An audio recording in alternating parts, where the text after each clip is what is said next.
தமிழகத்தில் அதிக வேலைவாய்ப்புகளை உருவாக்கும் திட்டங்கள் செயல்படுத்தப்பட்டு வருவதாக தொழிலாளர் நலன் மற்றும் திறன் மேம்பாட்டுத்துறை அமைச்சர் முகமது பர்வேஸ் தெரிவித்துள்ளார்.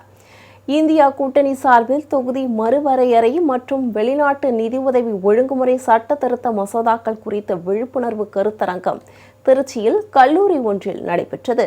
இதில் பங்கேற்ற பிறகு அமைச்சர் முகமது பர்வேஸ் செய்தியாளர்களை சந்தித்தார். அப்போது பேசிய அவர், தமிழகத்தில் வெளிமாநில தொழிலாளர்கள் நியமனம் தொடர்பாக தெரிவிக்கப்பட்ட புகார் குறித்து பரிசீலனை செய்து உரிய நடவடிக்கை எடுக்கப்படும் என்று தெரிவித்தார். போக்குவரத்து துறையில வெளிமாநில தொழிலாளர்கள் நியமனம் சொல்லி குற்றச்சாட்டு இருக்கு. தொழிலாளர் துறை அமைச்சர் நீங்க என்ன முடிவு பண்ணிருக்கீங்க? தமிழ்நாட்டில் நிறைய இளைஞர்கள் வேலை வாய்ப்பு இல்லாம இருக்காங்க. அதிகமாக வேலைவாய்ப்புக்காக என்னென்ன ஸ்கீம்ஸ் பண்ணணுமோ பண்ணிக்கிட்டு இருக்கோம். நீங்கள் சொல்கிற கம்ப்ளைண்ட்ஸும் வந்திருக்கு. அது என்னன்னு பரிசீலித்து அரசு நடவடிக்கை. அமைச்சரா மக்களா என்றால் மக்களுக்குத்தான் முதலமைச்சர் ஜோசப் விஜய் முக்கியத்துவம் அளிப்பார் என கைத்தறி, துணிநூல் மற்றும் ஜவுளித்துறை அமைச்சர் விஜய் பாலாஜி கூறியுள்ளார். தாவேக ஆட்சியின் 100 நாள் சாதனை விளக்க கூட்டம் ஈரோட்டில் நடைபெற்றது.